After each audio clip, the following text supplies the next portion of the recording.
Hello guys, welcome back to my channel Muda Berani. Balik lagi sama gue di hari ini. Selamat sore di Indonesia dan selamat malam dari New Zealand. Oke guys, jadi di video kali ini gue pengen cerita pengalaman gue sama gue di New Zealand ini, apa yang gue lakuin sebagai penghasilan sampingan, apa yang gue lakuin untuk menghasilkan penghasilan tambahan. Oke, jadi sebelum kita mulai, kalau kalian suka video ini, coba kalian like, tolong kalian subscribe, dan siapa tahu nanti kedepannya bisa memberikan gue feedback supaya gue kedepannya bisa memberikan edukasi yang baik bagi kalian. Jadi kalau kalian suka, kasihlah komen di bawah, kasih gue feedback apa yang kalian mau gue bahas di kedepannya dan apa yang kalian mau supaya gue improve kedepannya. By the way, karena channel ini masih baru, jadi pasti masih banyak kurangnya. Jadi kalau ada perlu yang diperbaiki, apapun itu, gue terima, thank you banget. Gue terima supaya dan doain semoga kedepannya video gue ini dan channel gue ini bisa membantu kalian semua dan membantu lebih banyak orang ya. Amin. Oke, mari kita mulai hari ini ya. Oke guys, jadi gue pengen cerita pengalaman gue di sini sebagai supir Uber. Tapi supir Uber itu bukan penghasilan utama gue, melainkan penghasilan sampingan. Nah, jadi penghasilan gue di sini tuh cuma penghasilan selama 2 hari seminggu, yang mana gue lakuin cuma Jumat dan Sabtu malam saja. Oke, dan satu harinya itu gue tuh narik paling 3 atau 4 jam aja, dan sekitar jam 6 sore sampai 10 malam waktu New Zealand lah, karena itu jam makan malam dan itu rame. Hari lainnya nggak terlalu rame dibanding Jumat Sabtu ini. Oke guys, jadi Uber itu tuh, atau di Indonesia tuh kan juga kita ada Uber ya, cuma udah nggak ada ya sekarang. Tapi Uber itu setara dengan taksi online atau ojol, tapi gue lebih ngakuin ke makanannya, atau kalau di Indonesia tuh GoFood atau GrabFood. Kalau di sini namanya Uber Eats.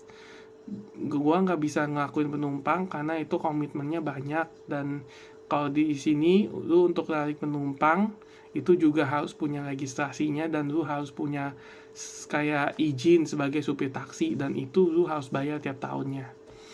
Oke, dan di sini gue akan spill aja ya penghasilan gue selama seminggu, karena gue cuma ngelakuin 2 hari dan cuma iseng-iseng aja. Penghasilan gue di sini sebagai supir Uber Eats itu sekitar berapa ya, $100, 150 sampai $150 lah seminggu, tergantung rame apa enggaknya. Tapi kalau hari-hari sekarang ini rame, kecuali pas lagi Paskah atau lagi Natal, itu pasti sepi karena banyak orang lagi liburan. Nah, $150 di New Zealand itu sama seminggu ya buat gue jajan aja itu lebih dari cukup sih. Yang mana kalau di Indonesiain itu seminggu gue dapat sekitar 1 juta sampai 1,5 juta lah ya, perkiraan segitu. Nah, kenapa gue milih jadi supir Uber sebagai kerjaan sampingan gue? Oke, gue ceritain nih ya. Gue tuh di New Zealand ini udah 7 tahun. Dulu gue pernah kerja di KFC, gue pernah kerja di supermarket, gue pernah juga nyambi jadi tutor di university, terus gue juga pernah jadi kayak mentor buat mahasiswa baru di university. Nah, dari banyak kerjaan part-time yang gue lakuin dari sejak gue sampai ke New Zealand, itu emang banyak banget ya variannya, dan banyak banget kasih gue pengalaman. Dan gue milih Uber ini karena gue orangnya nggak bisa diem. Gue suka jalan-jalan orangnya, gue suka keluar. Dan dulu gue suka keluar bawa mobil keliling-keliling, gak tahu juntuangannya kan, cuma karena gue bosen di rumah. Nah, dulu gue sadar, gue keliling-keliling tuh pasti buang bensin kan adanya kalau naik mobil. Nah, makanya gue cari ide, apa sih yang gue bisa lakuin kalau gue keluar naik mobil tapi tetap dapat duit. ternyata keluar lah waktu itu ada pendaftaran Uber. Jadi nah ya udah gue daftar lah jadi supir Uber Eats. Nah pas gue udah daftar, gue mulai ngakuin itu pas lagi jam sibuk. Ternyata penghasilan gue lumayan juga gue berasa. Penghasilan pertama gue satu hari waktu itu sekitar $50 ya, 500 ribu sehari. Nah gue seneng banget waktu itu karena gue keluar, gue naik mobil, jadi gue udah gak bosen. Terus tahu restoran baru, terus dapat duit juga, dapat penghasilan tambahan. Makanya gue seneng ngelakuin Uber ini nih. Nah jadi buat kalian kalau yang lagi merantau ya di luar, siapa tahu kalian banyak kan yang juga punya sampingan, karena hidup di luar negeri itu lu nggak bisa cuma bergantung sama satu penghasilan aja. One source of income is not enough because cost of living yang udah pernah gue bahas sebelumnya di video gue sebelumnya, cost of living di New Zealand itu lumayan mahal ya, apalagi in terms of akomodasi. Nah gue tuh dulu jujur aja cuma satu penghasilan, gue struggle sih, gue cukup struggle ya, cukup sih, tapi gue nggak punya uang lebih di tabungan. Nah dengan gue ngubel ini akhirnya gue mulai punya uang lebih buat gue jajan, dan bisa gue tabung, dan bisa gue investasiin juga di Bitcoin atau emas. Sekarang lagi naik Bitcoin ya, walaupun lagi turun, tapi bisa lah kesempatan untuk nyerok lebih banyak. Nah oke.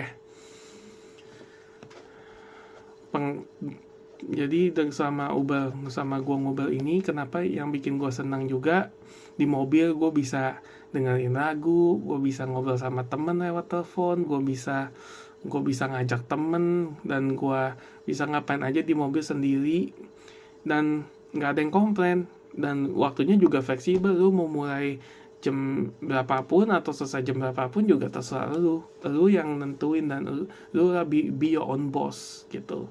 Nah gue sukanya lagi sama Uber Eats ini karena ini pakai mobil sendiri ya, walaupun bensinnya harus dibayar, tapi paling nggak mobilnya ini punya kita lah, kita rawat sendiri, kita yang tahu nih mobil kita, jadi kita pakainya juga hati-hati gitu. Dan mobil ini juga udah ngebantu gue banyak banget sih selama ini, sampai gue bisa menghasilkan lebih banyak. Nah makanya gue pengen cerita, gue udah ngelakuin ini udah selama 3-4 tahun ya kalau nggak salah gue ngubah. Nah 3-4 tahun ini, kalau seminggunya gue dapat $100-150, cuma 2 hari gue ngelakuin Uber, dimana seharinya gue 3 atau 4 jam, berarti kan sejamnya sekitar $25. $25 tuh sekitar Rp250.000. Nah kalau Rp250.000 sejam aja, itu kan kalau di Indonesia kan kita udah bisa jajan gak sih, udah bisa paling nggak nabung lah lumayan. Tapi gue nggak tahu sih kalau di Indonesia tuh GrabFood apa GoFood gitu berapa sih penghasilannya, atau persentasenya kalau kalian udah dipotong berapa sih. Coba kalau kalian sopir ojol, coba gue pengen dengar komen di bawah, penghasilan kalian berapa sih kira-kira selama seminggu, kalian mau kalian full time atau part time terserah, tapi coba kalian spill di bawah berapa sih penghasilan kalian. Gue di sini nggak akan ngeledek, gue nggak ada judgement di sini, jadi gue di sini cuma pengen sharing aja sama kalian. Nanti siapa tahu kalau misalnya ada kalian yang tinggal di luar negeri, diaspora Indonesia yang udah menetap di luar negeri dimanapun itu, nanti coba kita sharing deh apa aja yang kalian bisa lakuin sebagai penghasilan sampingan sama di luar negeri. Apalagi gue ini di sini juga semuanya gue tanggung sendiri, gue berdiri di kaki sendiri, gue nggak mau minta orang tua gue malu. Gue ada di sekolahin sampai 18 tahun, sampai gue lulus kuliah, tapi kalau gue masih minta pada akhirnya gue paling gak mau, gue masih minta sama orang tua. Akhirnya gue apapun itu gue kerjain sendiri, gue cari duit sendiri. Sampai sekarang gue alhamdulillah, puji Tuhan, gue lulus kuliah, sekarang udah kerja, gue udah punya kerjaan full time, dan gue sekarang juga bisa nyambi. Sambil gue juga lagi nyari freelance juga nih di Upwork, yang siapa tahu bisa jadi sambilan juga sambil gue ngonten. Nah, jadi gitu ya teman-teman, itu pengalaman gue ngobrol di New Zealand. Jujur enak, plus minus, tapi kalau buat gue lebih ke positifnya sih, karena di sini tuh kita nggak memandang kayak kerjaan ini kerjaan bawah atau kerjaan atas atau kerjaan bagus atau kerjaan buruk. Kita nggak memikirkan itu. Yang penting semuanya halal, kita nggak perlu gengsi di sini. Yang penting kita punya penghasilan sampingan dan itu bisa kita pakai dengan baik. Oke teman-teman, itu aja sekian video kali ini. Kalau kalian like video ini, semoga kedepannya video ini bisa membantu kalian semua. Sebarkan juga video ini ke teman-teman kalian. Siapa tahu banyak yang membutuhkan informasi ini. Kalau kalian suka video ini, kalian like, subscribe, dan komen di bawah kalau apapun yang itu perlu gue perbaiki ke depannya ya. Oke, thank you, dan see you in the next video.